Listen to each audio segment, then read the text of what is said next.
Assalamualaikum warahmatullahi wabarakatuh. Pagi semua. Apa cerita kita pagi ni? Alhamdulillah wa syukrulillah. InsyaAllah pagi ni saya akan sentuhkan satu ayat daripada surah At-Taubah. Ayat 51 daripada surah At-Taubah. Iaitu A'udzubillahi minasyaitanirrajim. Qul lan yusibana illa ma kataballahu lana huwa maulana wa 'alallahi falyatawakkalul mu'minun. Sadaqallahul azim. Dalam ayat ini ada sebuah kisah, iaitu kisah Imam Ahmad bin Hanbal rahimahullah. Kita semua sedia maklum bahawa Imam Ahmad bin Hanbal rahimahullah telah ditangkap pada zaman pemerintahan pada waktu itu kerana mempertahankan bahawa Al-Quran bukannya makhluk. Al-Quran adalah kalamullah, firman Allah Subhanahu wa taala. Ramai antara para ulama pada waktu itu yang telah diseksa, ditangkap, dipenjarakan hanya kerana mempertahankan akidah bahawa Al-Quran bukannya makhluk. Termasuklah Imam Ahmad bin Hanbal rahimahullah. Dan beliau telah dipaksa untuk menarik kata-kata beliau supaya ramai pengikut-pengikut beliau atau anak-anak murid beliau juga sama-sama mengikut akidah pada waktu itu. Tetapi Imam Ahmad bin Hanbal tetap mempertahankan bahawa Al-Quran bukannya makhluk. Lalu dia ditangkap dan dia disebat dan dia dirotan dalam penjara. Diriwayatkan bahawa ketika Imam Ahmad bin Hanbal disebat atau dirotan, pada sebatan yang pertama Imam Ahmad bin Hanbal mengucapkan Bismillahirrahmanirrahim. Dan pada sebatan yang kedua, pada waktu itu Imam Ahmad bin Hanbal menahan kesakitan dan Imam Ahmad bin Hanbal mengucapkan La haula wala quwwata illa billah. Dan pada sebatan yang ketiga, Imam Ahmad setelah masih lagi berpegang teguh dengan pendirian akidah yang sahih, iaitu Al-Quran bukannya makhluk, maka dia dirotan. Dan pada waktu itu ketika dia disebat, dia membaca ayat ini dalam sebatan yang keempat. Sebenarnya dalam sebatan yang keempat beliau membacakan Qul la yusibana illa ma kataballahu lana, katakanlah sekali-kali tidak akan menimpa kami melainkan apa yang telah ditetapkan oleh Allah Subhanahu wa taala kepada kami.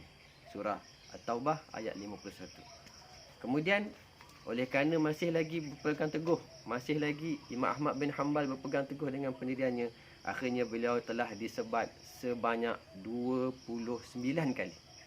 Bayangkan tuan-tuan dan puan-puan dirahmati Allah, 29 kali Imam Ahmad bin Hanbal telah disebat, tetapi tetap Imam Ahmad bin Hanbal berpegang teguh. Di sinilah terselahnya karamah Imam Ahmad bin Hanbal tatkala bila dia disebat. Ada riwayat yang mengatakan bahawa rotan ataupun sebatan tadi telah mengena tali ikatan seluar Imam Ahmad bin Hanbal, sehingga kan hampir-hampir seluar tadi terlucut sehingga nampak kemaluan atau nampak aurat Imam Ahmad bin Hanbal. Tetapi Imam Ahmad bin Hanbal mendongakkan kepalanya ke langit dan tiba-tiba seluar tadi naik dengan sendirinya. Ini karamah daripada Allah Subhanahu wa taala. Tali ikatan tadi telah tersambung dengan sendirinya dengan izin Allah Subhanahu wa taala. Maka ramai orang setelah itu nampak perkara tersebut dan mereka bertanya kepada Imam Ahmad bin Hanbal, apa yang Imam Ahmad bin Hanbal buat ketika mendongakkan kepala ke langit. Ada riwayat mengatakan badan ataupun bahu Imam Ahmad bin Hanbal berlumuran dengan darah, sehingga darah itu kena kepada seluar Imam Ahmad bin Hanbal rahimahullah, sehingga tali ikatan seluar tadi jadi putus disebabkan banyaknya darah tadi. Maka pada waktu itu juga Imam Ahmad bin Hanbal mendongak kepala ke langit dan Allah dengan izinnya telah menaikkan balik, telah sambungkan balik ikatan tadi. Maka ini dilihat oleh ramai orang. Maka bila ditanya kepada Imam Ahmad bin Hanbal, Imam Ahmad bin Hanbal mengatakan, pada waktu aku mendongakkan kepalaku ke langit, aku membaca ayat ini, aku membaca doa ini, Allahumma inni as'aluka bismika allazi mala'at bihil arsh, in kunta ta'lamu anni 'ala as-shawab fala tahtik li sitra.